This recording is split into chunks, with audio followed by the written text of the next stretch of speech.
Welcome class. Today we are going to discuss on an issue, the role of global logistics. Global operations of business increase the complexity of logistics with obvious effects on the cost of moving the goods and servicing the customers. With increased complexity, an element of uncertainty creeps in. We have decreasing the control over the movement of the goods because of large distance coverage, varied customer demands, and diversity in work environments and multiple documentation. So global logistics operations must accomplish, or even it has to accommodate, all the uncertainties associated with the factors what I discussed with you, which is possible with the help of aligning the capabilities of multiple agencies having their own expertise in facilitating the cross-border, cross-national goods movement. Okay, so as we know, the globalization of the economies of various countries has created opportunities for doing business beyond the national boundaries of each country. And due to the rapid advancement in the information and communication technologies happen in the last decades, the world has become a global village. The internet, what we are using it, has made it easier to do a business electronically in any part of the globe, from anywhere.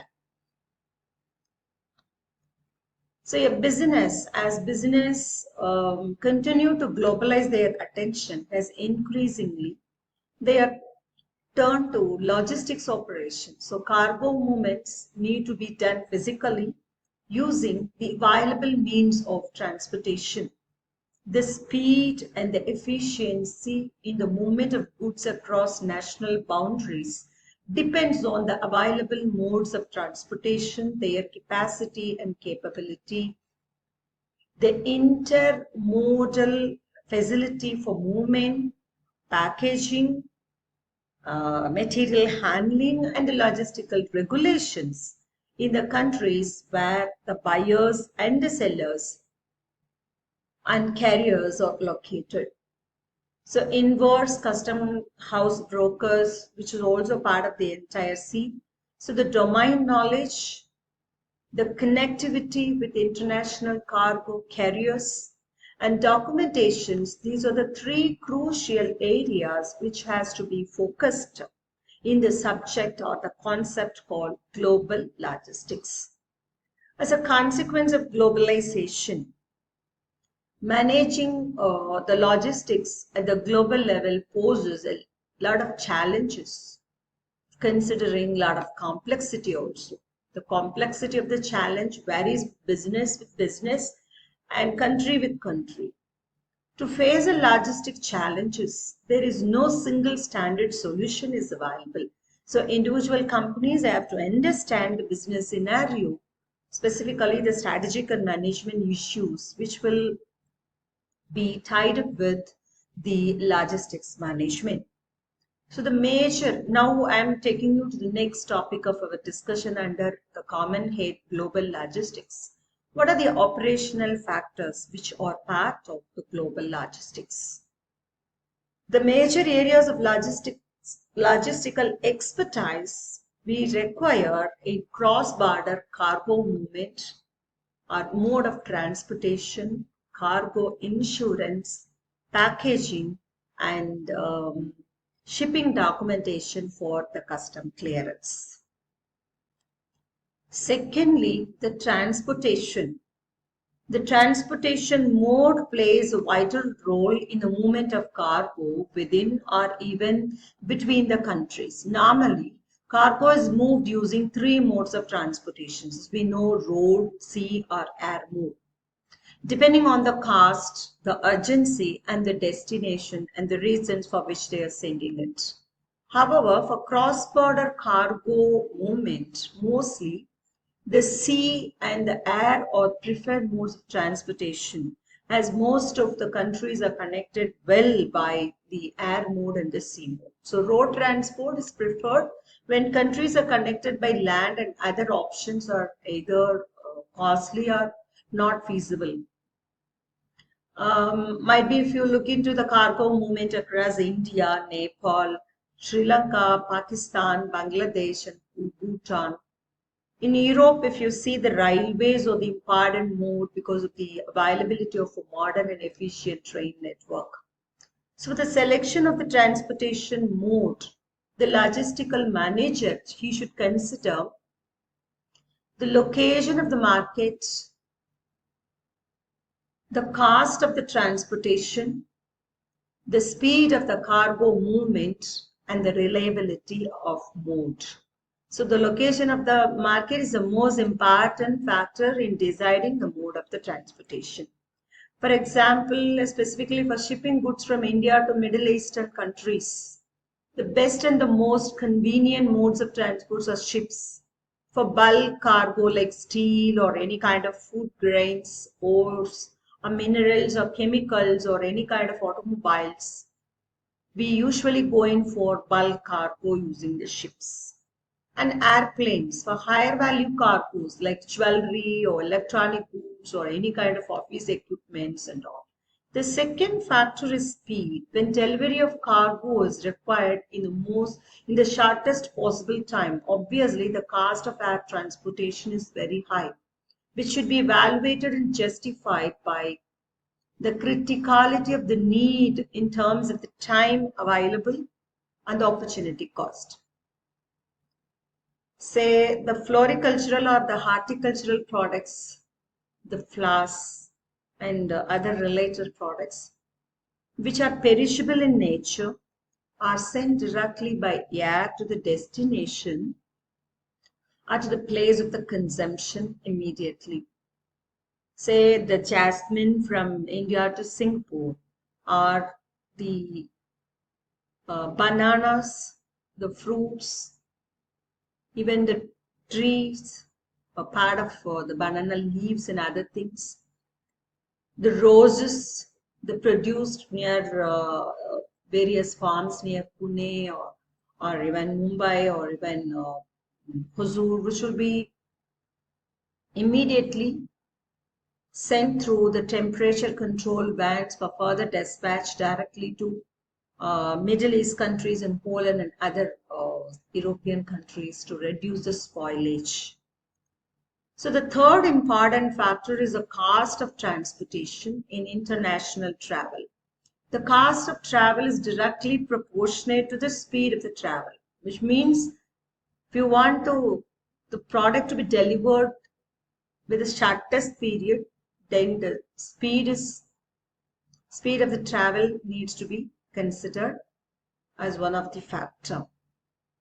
Air transportation, when you look into general focus, it is supposed to be costliest, right? However, the air cargo, most of the players in the market prefer the air cargo due to the less handling of packaging and practically no exposure to hazardous storage due to its short storage period. On the other hand, for sea cargo, there needs to be good packing for the cargo to withstand the hostile storage, the travel, and handling conditions during its long journey. So the packaging cost for sea cargo is comparatively very high. So due to the speed, the inventory in transit is less and that too for a short period of time. So this reduces the inventory level related costs, resulting in faster inventory turnover. So in India, if you look into amongst all the transportation modes, the air cargo accounts for less than 1% of the total cargo movement. Well, the railway contributes 35%, and the road 39%, and the sea 24%. Each of these modes are associated with some hazards, and there is no ideal mode for transportation, right? It depends on the choice, depends on the urgency at the customer's end and affordability of the cost involved. What are the comparative hazards related with the air? Maybe I'll ask you to take a paper and make a note of whatever hazards comes to your mind immediately. You can write down. Let me also discuss what it is. In the air mode, the variations in the changes of temperature and the pressure, sometimes the liquid part of product, they are not supposed to take it, right? Sea. In the context of sea, water damage, corrosive atmosphere, wave impacts, and the hostile storage conditions. In the road mode, the shocks, the vibrations, the careless handling, impact due to braking or transshipments and all. These are all some of the hazardous efforts related with the sea or road mode or the air mode. Now we look into the advantages of air transportation is responsiveness. How quickly we'll be able to send the product. It can quickly respond to the urgent and unpredictable demands for parts of the components. And also it imparts minimum transit damages to the cargo. If you look into the insurance cost is less than in other modes.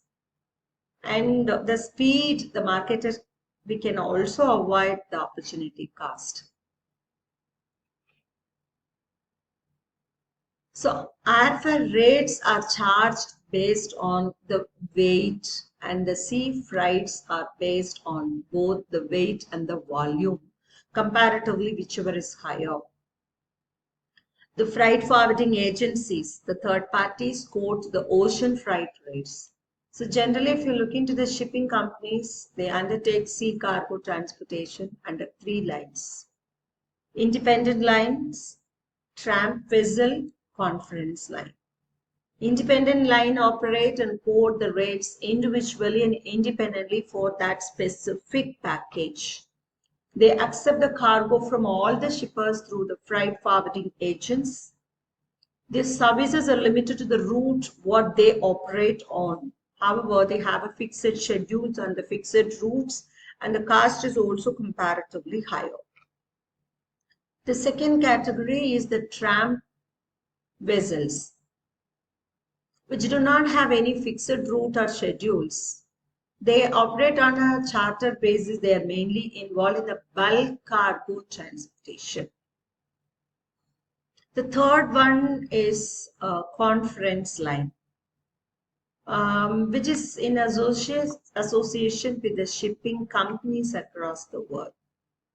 They join hands to have common codes or common rules for the cargo movement, the freight rates, the shipping conditions, etc. So here, the freight rates among the conference members are identical. They have a dual ocean freight rate system. They charge the lower rate as allowed by the conference line for contact shippers. With the conference's permission, the member shipping companies can operate their own vessel, and even if they are not having any scheduled routes, as many of the members of the conference line were asked for that specific route, they'll operate on that. So this is a way, the three different mode through which the cargo are charging. There are occasions where under the regulatory conditions of certain countries, the shipper may not have any option but to send the vessel stipulated by the authority. So the mandatory use of those particular vessel is due to the law, which was enforced in that specific country. If you look into the country like Japan, it is mandatory for all the Japanese automobiles should be shipped in vessels with the Japanese flag for export to other countries. So we need to consider that also at the time of sending it through cargo. Then insurance, the protect against the damage or loss of cargo during the transit in air or sea. The shippers insure their goods In domestic cargo movement, the carriers take the responsibility for transit loss or even whatever the damages happen. However, in the sea transportation, they do not take this kind of responsibility because of the high degree of risk due to the unavoidable damage in the transit. So the coverage of the marine insurance, I'll repeat once again, the coverage of the marine insurance is much broader as compared to the domestic cargo insurance. Marine insurance is of two types. The marine insurance is of two types. One is the open blanket coverage, second one special coverage. Special coverage is for only one time. The open blanket coverage is open policy insurance coverage, is for a specified period. For the estimated total value of the cargo, I am repeating again, it is for a specified period and it is estimated for the total value of the cargo. Okay. And no record is kept or reports required for individual shipments made during that specific period. The premium is charged on the basis of the total estimated cargo that the shipper intends to move from one place to another during the contract period of the insurance policy. However, the shipper declares all the shipments to the underwriter who is insuring the shipments at the agreed insurance rate within the limitations of the insurance policy. So what is a special insurance? It is a one-time policy and commands relatively high premium charges because for that one period of transit alone, the period of policy covers. So if it is for cargo or any other air mode, they are covering the policies for a trip from India to Japan. So it is specific to that one shipment and cannot be spread over to a number of shipments of the same order. So it is adapted for infrequent export shipments. While taking out the marine insurance policy, the shipper has to specify the kind of protection required for providing the coverage. There are many categories related with this marine insurance. The policies are normally differentiated under two categories. One is a particular average and the one is a general average. What is a general average? Where risk is shared voluntarily by all the parties involved. Who are all the parties? Cargo owners, the shipper, and the carrier. Everyone is equally sharing the responsibility. Under the particular average, the insurance coverage has to be specified against a particular peril. Only the shipper bears the risk of the peril and benefits from the policy. Might be I'll give you the names of certain types of the particular average policies. This for your additional understanding only. Fire and sea peril, free damage of insurance, then we have name peril. What is this fire and sea peril? This includes losses caused by the unusual forces of nature while operating in and around navigating waters. For example, a heavy leakage of seawater in the vessel due to the opening of seams, causing damages to the cargo. Impact of water waves on the cargo. Collision, a kind of collision with the sea objects like icebergs or other vessels on the cargo. So under this insurance scheme, claims are paid only when the vessel is stranded, sunk, or collides or damaged by fire or any other natural calamities reasons. Free of damage insurance, this insurance mainly covers the total actual loss of the cargo. It doesn't cover any partial loss. Okay. The named peril, this coverage normally includes fire and sea perils plus additional perils, freshwater damage, non-delivery, breakage, theft, whatever the cases, the general cases, it will cover. The next method is fire and sea peril with average.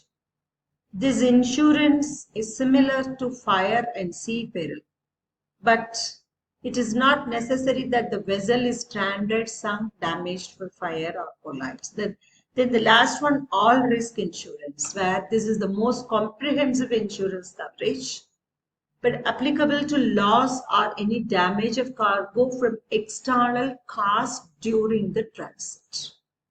What are the external causes? The causes may be due to the war, what has recently happened in the Ukraine and Russia, the strikes, the delays, and the inherent nature of the goods. Similarly, the goods transported as like air cargo should be covered to safeguard against the various risks associated with air transportation. However, the degree, the variety, the frequency of the risk involved is less. So air cargo is normally, it is not a comprehensive as a marine insurance, where the practices are totally different. So these are all some of the points related to our context of insurance. Now we move on to the next point, packaging. For overseas shipments, packaging is the most critical as compared to the domestic shipments because of the nature, the number of hazards the packaging has to face or has to undergo during the journey to its destination. So now we are talking, it is not a consumer packaging, it's a logistical packaging, which needs to withstand varying storage conditions, the transit and the handling conditions during the transit, and protect the packed material. Over and above, the logistical packaging has to comply with the shipping regulations of the countries. That is also equally important. So packaging for overseas consignment is a costlier. It's a cost spinner even. In many cases, the seaworthy packaging costs over 5 to 6% of the total manufacturing price of the product. In overseas shipments, the following problems, generally we go with certain issues related to the overseas shipments. Weight, the weight, because packaging weight itself is 20 to 30% of the overall packaging weight, overall weight of the product, then how it could be. The weight of the packaging will add to the gross weight of the consignment, and freight will be charged on the gross weight, right? Then over-designed protective packaging will add greatly to the transportation cost of the consignment, making it unviable. Then transit damage and breakage. Due to multiple handling and varying handling conditions at multiple points, transshipments during the entire journey, the product and its packaging is susceptible to breakage or any kind of damages. Okay, so in developed countries there are advanced automated material handling equipments at all the ports, the nodal points, and even at the customer's end. But while in some other countries where primitive methods of material handling, even the packaging should be designed to take care of all the material handling conditions. If you look into the packaging part, even there are different symbols of packaging. Look into the down, check it is glass or something like that. So proper marking of for safe handling is required to be printed at the appropriate places on the packaging. That should be when it's overseas packaging, the common language should be used, because the person doesn't know. Instead, the symbols can be placed. And the shrink wrapping may provide additional protection to the cargo from the heat, the kind of rain, and the dust if the same is stored in the uncovered places. Then the next issue normally happens are the pilferage and the theft. Packaging alone cannot be a solution for avoiding the thefts and pilferage. An effective way to reduce the same is prompt pickup and delivery.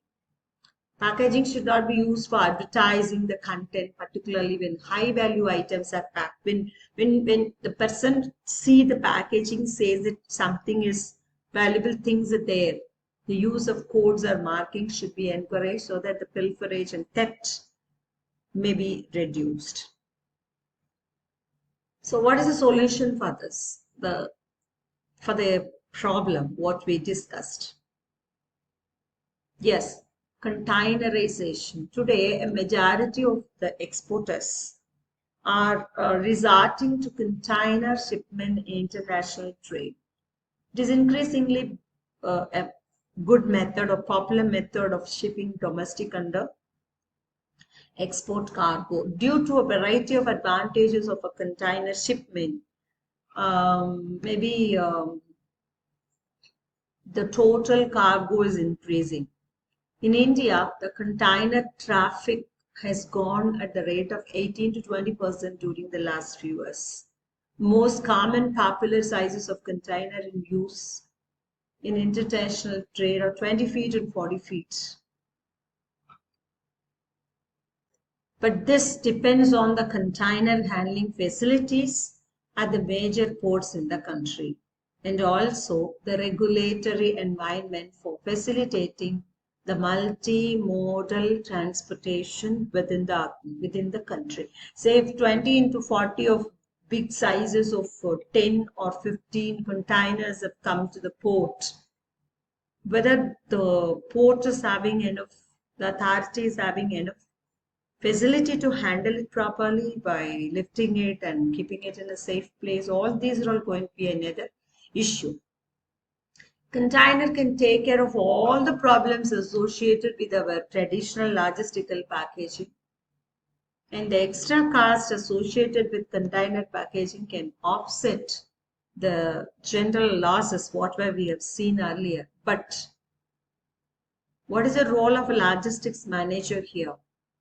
The job of a logistic manager will be to choose the right container for the right products, because the containers are available in varying sizes and varying types. Sometimes the containers may also be provided with fixtures to accommodate or pack particular product. Say, for example, if you look into the high value fashion garments are shipped in a hung position in box containers using a special types of hanging fixtures. Even the cars can be exported in the containers using a special fixtures. Shipments by air do not require heavy packaging, but the high value, delicate, perishable, and fragile products are containerized and sent by air using a smaller sized, light-weighted, closed containers. So these are all some of the points which I discussed with you related to the package. Now we move on to the next operational factor, part of the discussion of today, the global logistics, is the intermediaries. The role of intermediaries are crucial and pervasive in the cross-border trade. They are basically logistical service providers, having expertise in custom clearance, export and import documentation, and cargo movement from the place of shipment to the destination. Cargo movement in the country of destination are coordinated with their business associates in that specific country. Generally, we have two different types of intermediaries. The first one specifically in the international trade context. Okay. First one, the freight forwarder. The role of the freight forwarder is forwarding the freight locally or internationally. They have expertise in the following areas. What are the various expertise as a global logistics manager he has to go in for. Traffic operations, that is choosing the right mode and carrier for the given destination. Second one, the initiate or organize the documentation from the shipper. I'm talking about from the shipper side, required for the cross-border shipments. Then the third one, customs clearance of cargo as per the regulations at the port where the shipment is really taking place. Okay. Then he has to do the custom clearance and the documentation at the port of arrival. So either he has to be responsible for both at the time of port of shipment, at the time of port of arrival also. Then the cargo movement and handling at the port of entry and the destination. So these are all the 5 important operations as a global logistics manager, specifically the freight forwarding agents, they're supposed to do. Traffic operations, initiate or any kind of documentations, custom clearance at the port of shipment, at the port of arrival, and the port of entry and the destination of cargo movement. So all these are all important functions. In addition, the freight forwarders represent the shippers in both ocean and air shipments. As the procedure and the documentation required both are same. The freight forwarders are business houses licensed by the government for doing the task. They are compensated for the work. What is the remuneration they are getting? The shippers by way of commission or the brokerage. As the exporter receives an inquiry from an overseas client, then the exporter contacts the freight forwarders for advice on certain important issues. What are the advices he normally asks for? The freight cost, the port charges, the cost of the documentation, the insurance cost, the forwarding charges, the packaging requirement, and all general documents required. I'll repeat it once again. The freight cost, the port charges, the cost of documentation, the insurance cost, the forwarding charges, the packaging requirements, and general documents requirement. So here the freight forwarder also assists the shipper in other areas, not only the major areas, in addition reserving the space on the shipping vessel, preparing a bill of lading, forwarding documents to the customer's bank. So these are additional responsibilities also will be taken care by the freight forwarder agents. The next person involved in this documents or the broker. The counterpart of the freight forwarder is import of shipments. He is called as a warehouse broker. So he is licensed to do the task similar to that of freight forwarder. But what he does, the freight forwarding agencies will do it for exporter, and this warehouse broker is doing all the things for an importer. All the things for an importer. His main responsibility includes the clearing of the importer's shipments through customs. And he is compensated as like a forwarding agency by way of brokerage. He assists the importer in processing import documentation, movement of the cargo from the shipping vessel to the customer destination or the bonded warehouses, inspection of the imported cargo, clearance of the entire cargo from there and moving the cargo to the importer's place. So all these parts which will be taken care by the warehouse broker. So forwarding agent is taking care of the export document part. The warehouse broker is taking care of the importer's shipment. So far I discussed with you the related operational factors in the global logistics, the transportation, uh, insurance, packaging, the intermediaries, and now the last part of discussion is on documentation. So to move the cargo, documentation is necessary either in the paper form or in the digital form. The traditional way to move the paper form, but now almost our electronic data exchange or electronic data system, there are several ways through which the cross-border movements of goods are facilitated with the help of the movement of the documentations. And these documentations are essential for exercising any control on the cross-border movement of goods and currency flow in and out of the country. Generally, there are different documents which are required, but I'm just going to highlight the important documents which are part of the logistics operations. The first document, export license. An export license is a permit allowing goods to be exported. Maybe there are two types of export licenses. One is general, other one is validated. The general license permits exporter to export all the listed commodities.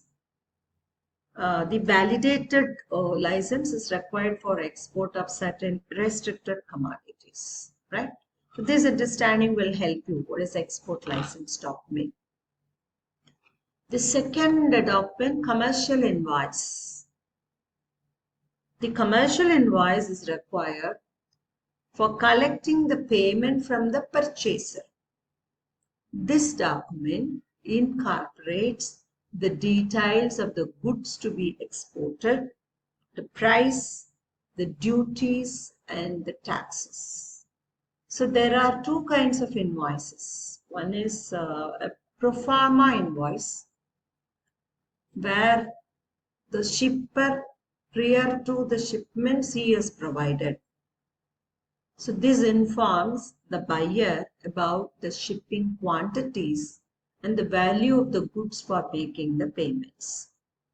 And the buyer may need the pro forma for opening a letter of credit. This is pro forma. The second one is commercial invoice. It's regular invoice prepared normally after the goods are shipped. So I have given you two different discussion. One is with export license. Second one, we have seen what is a commercial invoice. The third document related with the documentation, certificate of origin. This is a document prepared by the exporter to identify or declare that the goods originated in a certain country. Then the next one, inspection certificate. It certifies that the merchandise was in good condition prior to the shipment. And this, the inspection certificate issued by the inspection agency assigned for the job by the government. This has to be done by a third party. Then the insurance certificate. This certificate is a negotiable document issued to provide insurance coverage for a specific shipment. Then packaging list. This document lists the number of pieces, the content, the weight, the measurement of each item in the consignment. Then the dock receipt. It's a period of delivery of goods received at the dock, that is the warehouse of the shipping company. Then Airway Bill. This is a receipt of the goods from the shipper made by the air carrier. The original may be produced by the consignee for collecting his goods from the airport of the destination. It's like a bill ticket. Okay. Bill of lading. This is the same document which is prepared by the ocean carrier. If it is in an airway mode, it is airway bill. If it is in a ship mode, it is a bill of lading. That's the only difference. This document allows the holder to claim the goods. See, now I am presenting you the free trade zone is a specific arrangement. The zones which are specifically meant for facilitating all these sort of transactions and the smooth physical flow of goods from one country to another country. The zones are earmarked by various countries where no customs formalities are required for inward or outward movement of goods. And invariably, these zones are warehousing hub for many multinational companies with global operations for distribution across the world markets. Say, the Jubel Ali in the Saudi Arabia and Hong Kong in the east are two main free trade zones in the Asia for international companies to route their trades.